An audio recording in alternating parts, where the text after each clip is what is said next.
বান্দাকে হুকুম করব তারা যেন সৃষ্টির পরিবর্তন করে। শয়তানের চ্যালেঞ্জ সৃষ্টির পরিবর্তন করা, আর আল্লাহর চ্যালেঞ্জ কি? فأقم وجهك للدين حنيفا فطرة الله التي فطر الناس عليها لا تبديل لخلق الله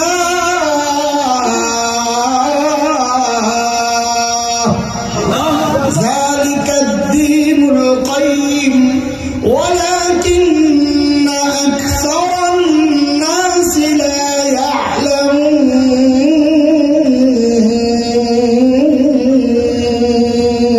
الله চ্যালেঞ্জ لا تبديل لخلق الله সৃষ্টির পরিবর্তন করতে পারবে।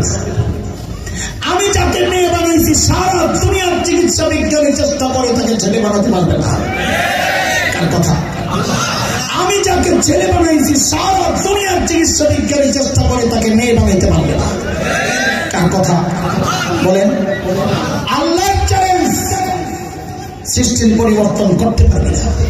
শয়তানের চ্যালেঞ্জ আমি করব। এখন সমাজে পরিষ্কার হয়ে গেছে কারা শয়তানের অনুসারী, কারা আল্লাহর কথায় বিশ্বাসী। দুইটা ধারা চালু হয়ে গেছে, দুই ধারা চালু হয়ে গেছে। হ্যাঁ, একদিকে শয়তানের স্রোত জাহান্নামমুখী, আর একদিকে সিরাতে মুস্তাকিমের উপর চলনেওয়ালা মুহাম্মদুর রাসূলুল্লাহ সাল্লাল্লাহু আলাইহি ওয়াসাল্লামের অনুসারী জান্নাতি মানুষের রাস্তা। সিদ্ধান্ত আপনাদের, কোন রাস্তায় উঠবেন, কোন ট্র্যাকে উঠবেন, সিদ্ধান্ত আপনাদের। উম্মতের আলেম নবী আলাইহিস সালামের ওয়ারিস হিসাবে আমাদের জিম্মাদারি আমরা আদায় করতেছি। আমরা রাস্তার গন্তব্য সব বুঝাইয়া দিচ্ছি, রাস্তার নেতা কারা, আপনার রাহবার কারা বুঝাইয়া দিচ্ছি, এটার কোথায় যায় শেষ তাও জানাইয়া দিচ্ছি। সিদ্ধান্ত আপনাদের, কোন পথের যাত্রী আপনারা হবেন। আমাদের কাজ আমরা করছি, ওদের কাজ ওরা করছে। আপনাদের দায়িত্ব আপনাদের কাজ করা, কোনটা করবেন। আজকে এখান থেকে আমরা আমাদের পথ নিয়ে যাবো ইনশাআল্লাহ, যে আমরা কোন পথ ধরবো ইনশাআল্লাহ। শয়তানের চ্যালেঞ্জ যেটা সৃষ্টির পরিবর্তন করা। দেখেন, একসময় আমি নিজে এই শব্দের ব্যাখ্যা একরকম দিছি, এই বাক্যের ব্যাখ্যা একরকম দিছি, কত বয়ান করছি এই আয়াত দিয়া সৃষ্টির পরিবর্তন কি জিনিস। তো আগে যেগুলো বলছি এগুলো আগে একটু শোনে। সৃষ্টির পরিবর্তন আল্লাহর হাবিব সাল্লাল্লাহু আলাইহি ওয়াসাল্লাম বলেন, নবী আলাইহিস সালামের কথা, মা আসফালা মিনাল কাবাইনি মিনাল ইজারি ফিন্নার, যার কাপড় টাকনোর নিচে যাবে সে জাহান্নামে। আচ্ছা বলেন তো, এটা কার সম্পর্কে বলা, ছেলে না মেয়ে?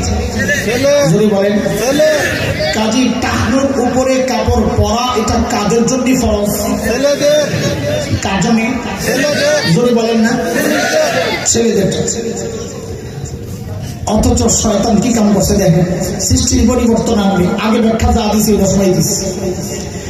এখন শয়তান নতুন ফ্যাশন বাই করছে, ছেলেদের কাপড় নিচে টাকনোর নিচে। খালি নিচে নেয় নাই, কোন রিস্ক নিতে রাজি না। সে একদম লোহা মেরে দিছে, যেন উপরের দিকে টান দিয়ে উঠায় না, একদম পায়ের গোড়ালির নিচে ঢুকাইয়া পিন মারছে। কাপড় ওঠানোর কথা ছিল কোথায়? গেছে কোথায়? এখন মেয়েদের নতুন ফ্যাশন বেরিয়েছে, পায়জামা পরে আস্তে আস্তে দেখি পায়জামা উপরের দিকে উঠতেছে। যাওয়ার কথা বলি, শয়তানের কাম দেখে। যার পায়জামা যাওয়ার কথা নিচের দিকে অট্টা উঠাইছে উপরের দিকে, যারটা যাওয়ার কথা উপরের দিকে অট্টা নামাইছে নিচের দিকে। আগে তো এটাই বুঝছি, সৃষ্টির পরিবর্তন। চলে সূরা নূর আয়াত 31, মেয়েদের ব্যাপারে আল্লাহর নির্দেশনা, ওয়ালিয়াদরিবনা বিখুমুরিহিন্না আলা জুয়ুবিহিন, মেয়েরা যেন তাদের স্বাভাবিক পোশাক পরার পর উপরে একটা লম্বা ওড়না ঝুলাইয়া দেয়। কেন? পর্দার মূল টার্গেট, কেন পর্দার বিধান আল্লাহ জানাইয়া দিচ্ছেন, ওয়ালা ইউবদিনা যিনাতাহুন্না, এটা হচ্ছে পর্দার মূল কথা। ওয়ালা ইউবদিনা যিনাতাহুন্না,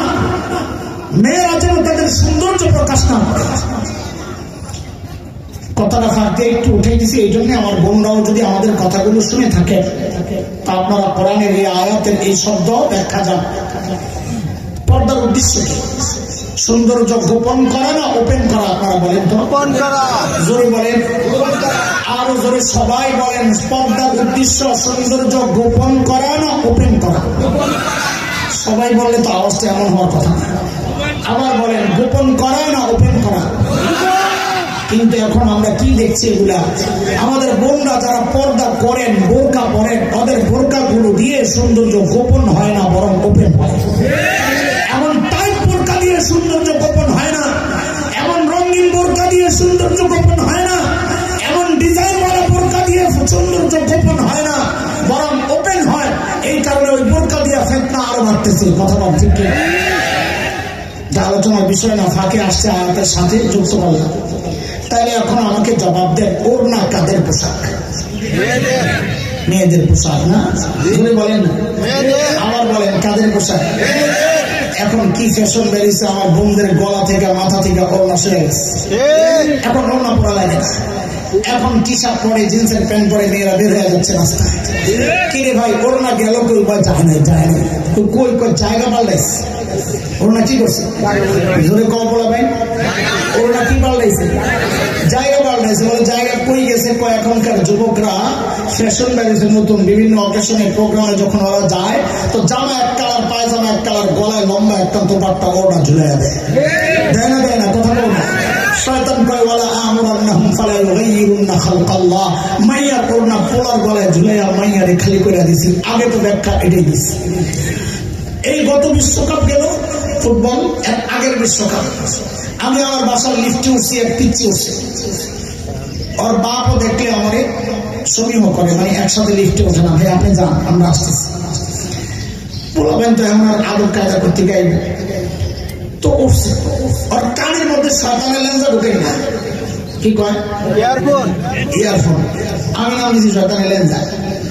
ওই শয়তানের লেন্সা ঢুকাইয়া হয় এই লিফটের সাথে এরকম মাথাটা লাগাইয়া দেখাই এমন করে। তো বুঝছি ওই যে লেন্সা দিয়ে যে ভাইরাস ঢুকতেছে ওটা তালে তালে হয়, তাল মারতেছে। তো টান দিয়ে খুলছি কেন? চুল দেখে আমি অবাক হয়ে বলছি, কোন চুল থাকছে? এদিক দিয়ে ফাঁচা, এদিক দিয়ে ফাঁচা।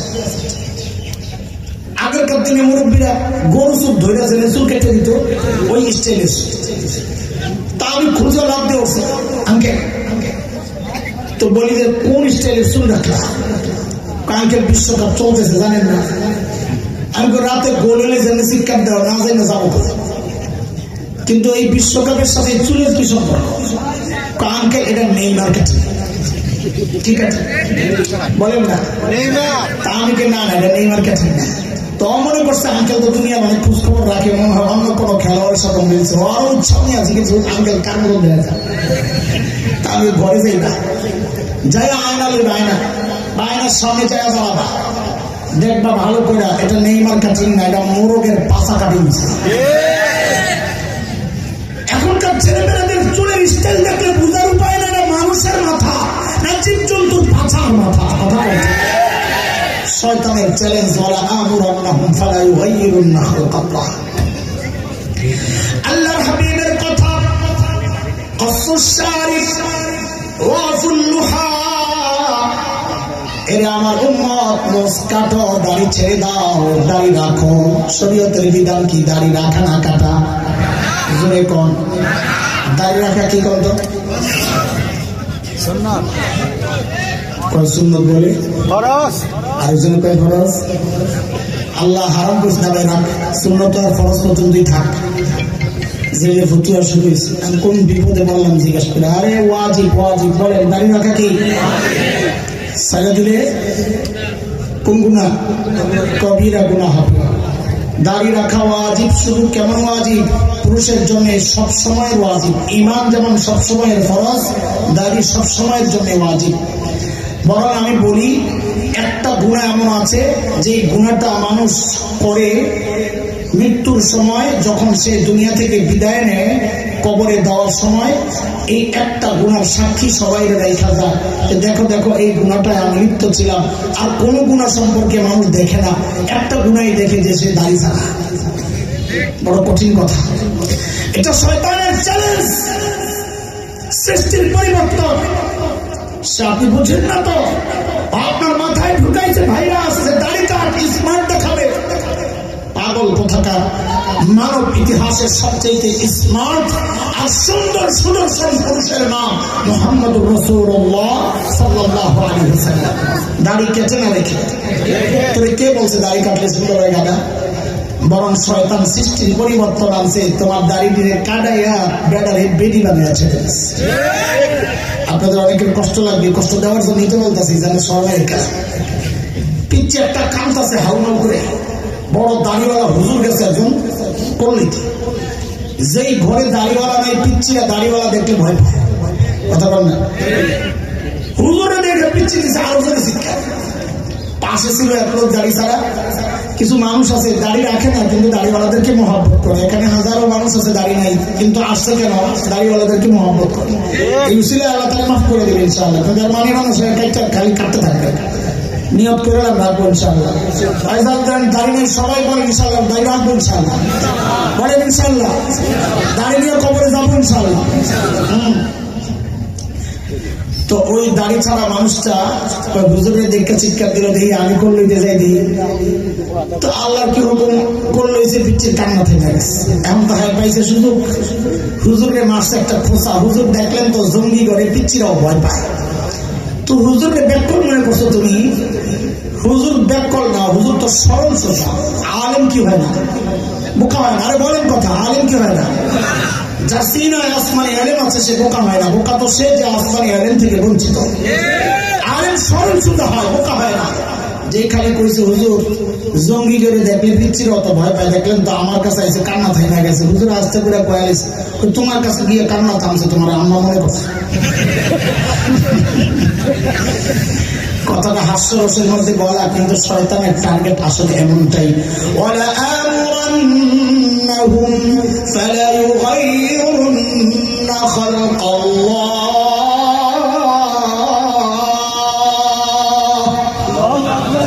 এমন অসংখ্য ব্যাখ্যা আমি নিজে দিচ্ছি এই কালিমার, এই বক্তব্যের, এই বাক্যের। কিন্তু এখন দেখি কি, হায় আল্লাহ, এতদিন ব্যাখ্যা যা দিছি এগুলো তো দূরের থেকে কিছু মিলে।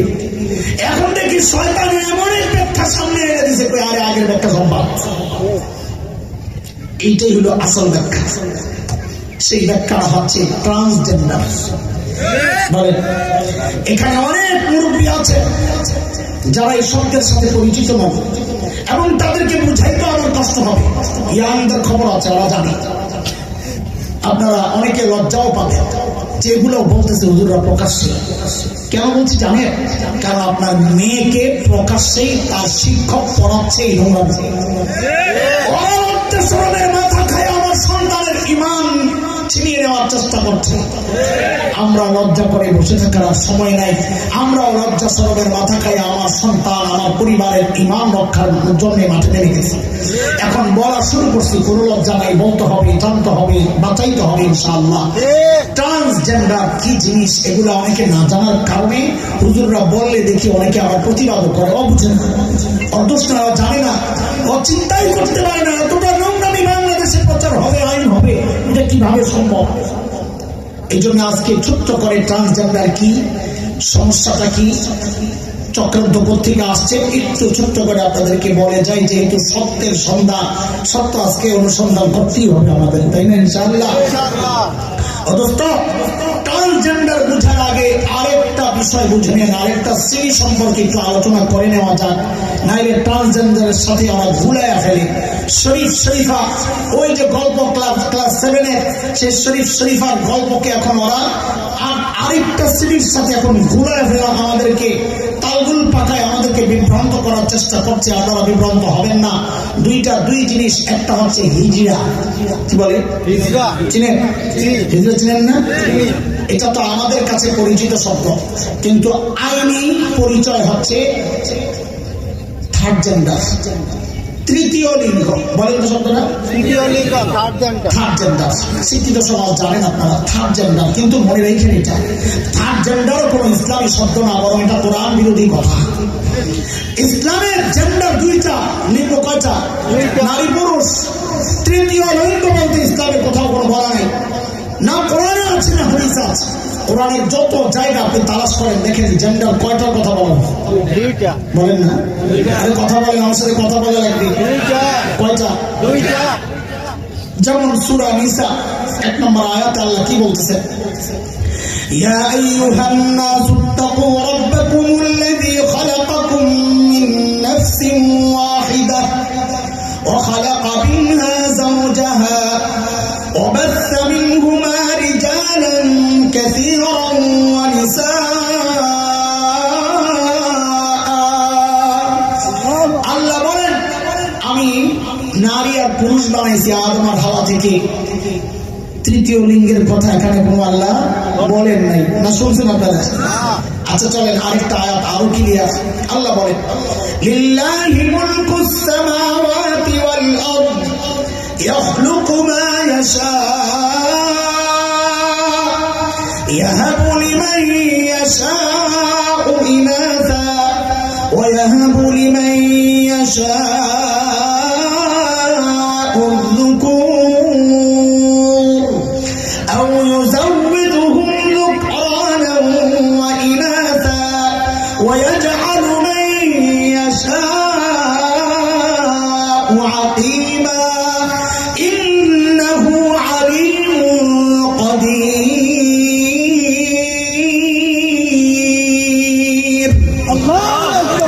আল্লাহ বলেন আমি যাকে চাই তাকে শুধু মেয়ে দিই। শুধু মায়ের বাপ আছে না? একজন এতটা ওই যে দেখছেন শুধু মায়ের বাপের অভাব নেই। আচ্ছা রাখেন, আল্লাহ বলেন আমি যাকে চাই শুধু ছেলে দিই। শুধু ছেলের বাপ আছেন না? হ্যাঁ অভাব নেই মাশাআল্লাহ। আপনার কয়টা গেল, কয় সুরত গেল? আল্লাহ বলেন আমি যাকে চাই তাকে ছেলেও দেই মেয়েও দেই। এবার তো হাত বেশি উঠতে দেওয়া যায়। খোদা আমার লোকের সংখ্যা বেশি। কয় সুরত গেল? যাকে চান তাকে শুধু মেয়ে, যাকে চান তাকে শুধু, যাকে চান তাকে দুইটাই। আবার বলেন যাকে চাই তাকে কোনোটাই দেই না, আকিম রাখি বন্দা। কয় সুরত গেল? চারটা।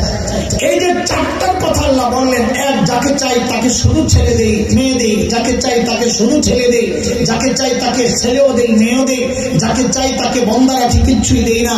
এই চারটার মধ্যে এক জায়গায় আল্লাহ বলেন নাই যাকে চাই তাকে আমি মিক্স দেই, অর্থাৎ তৃতীয় জেন্ডার, যে ছেলেও না মেয়েও না। বলছেন নাকি? এটা আমাদের তৈরি করা শব্দ, এই সমাজের তৈরি করা শব্দ। ফলে কি হয়েছে, ইসলাম থেকে যখনই আপনি একটু দূরে যাবেন আপনি নিজেও বিপদে পড়বেন এবং সমাজও বিপদে পড়বে। এর জ্বলন্ত প্রমাণ হচ্ছে এই থার্ড জেন্ডার মহিলা, দুই জেন্ডারের এই সমাজের মানুষ সিদ্ধান্ত নিল ওরা আলাদা, আমাদের শ্রেণীভুক্ত না, ওরা তৃতীয় মহিলা যখন সরাইয়া দিলাম, ওদেরকে সমাজোচ্যুত করলাম। এখন ফলাফল কি? ওই থার্ড জেন্ডার তথাকথিত হিজড়ারা, এই হিজড়ারা তথাকথিত থার্ড জেন্ডারেরা ওরা রাস্তায় সংঘবদ্ধ ভাবে এখন চাঁদাবাজিতে নেমেছে।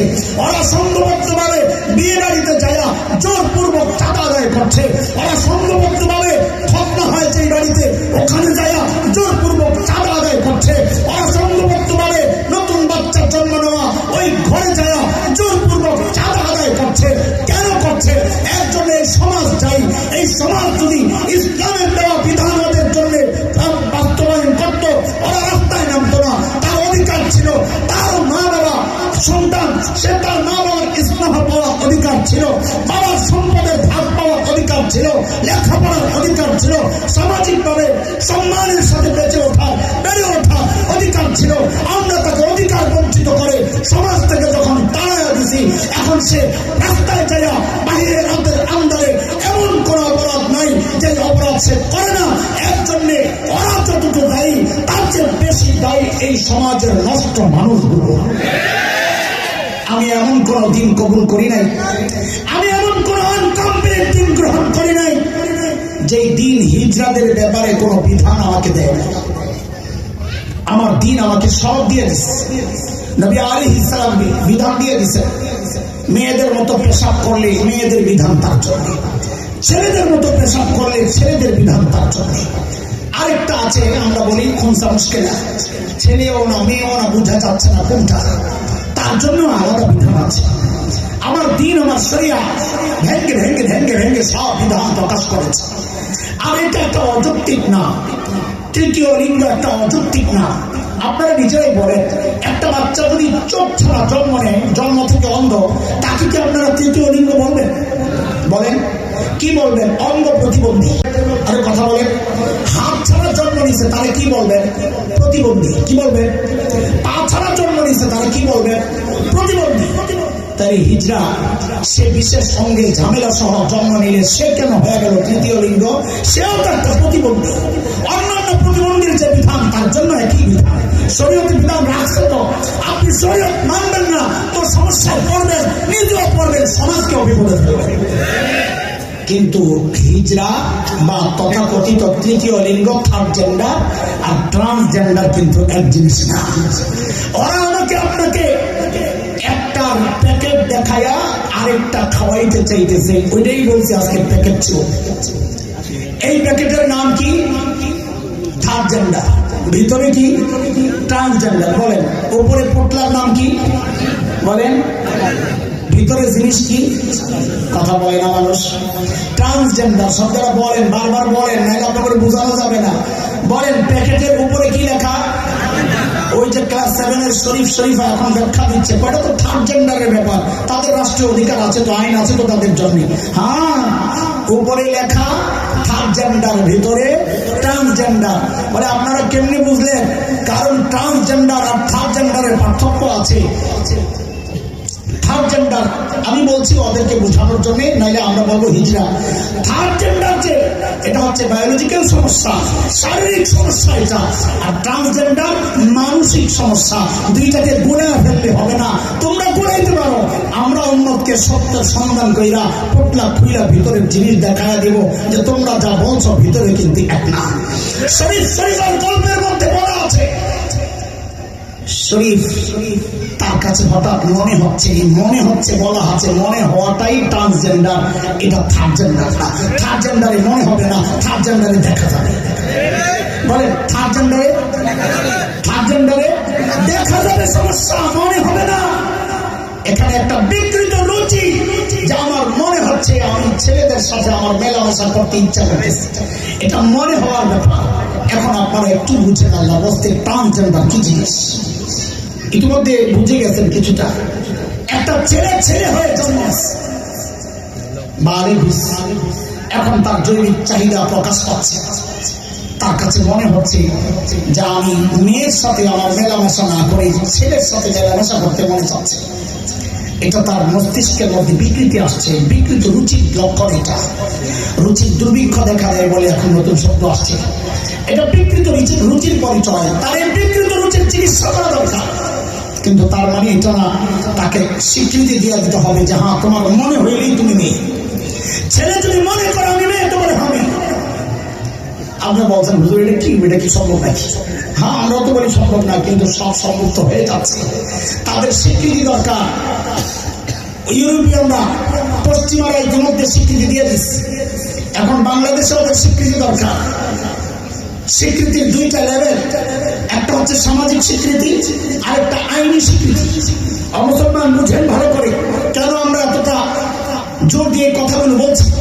একটা হচ্ছে সামাজিক স্বীকৃতি আর একটা হচ্ছে আইনি স্বীকৃতি।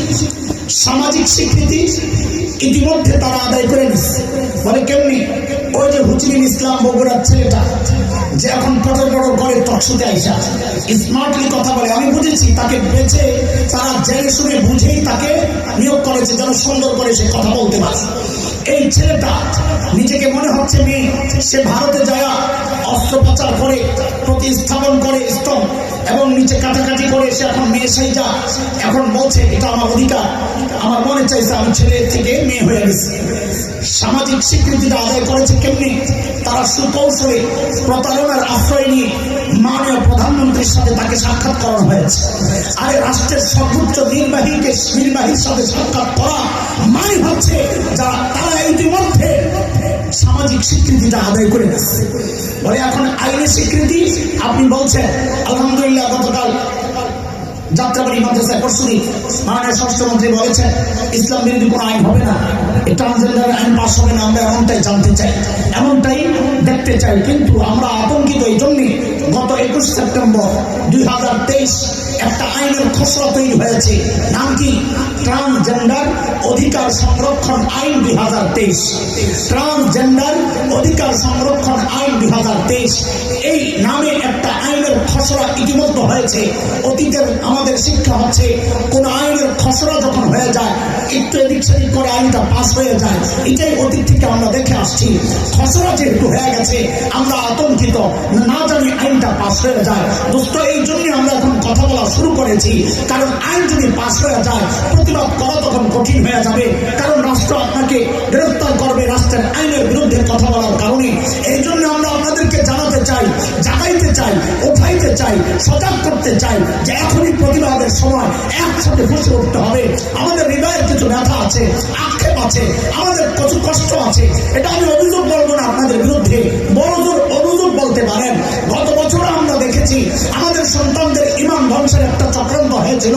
আমরা গর্বের পরিচয়, আমরা নবী আদমের সন্তান। ওরা চক্রান্তের মাধ্যমে ওই যে ডারউইনের থিওরি, ওরা বিজ্ঞানের নামে আবর্জনা আমার সিলেবাসে ঢুকায়া আমার সন্তানের দিল দামাগের মধ্যে এই ভাইরাস ঢুকায় দেওয়ার চেষ্টা করেছিল যে আমরা আদমের সন্তান না, আমরা বানরের সন্তান।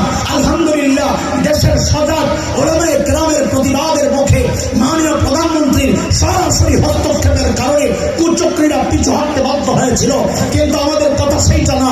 আমরা আবার বিস্ময়ে দেখেছি আপনারা তখনও চুপ ছিলেন, কেউ কথা বলছেন না।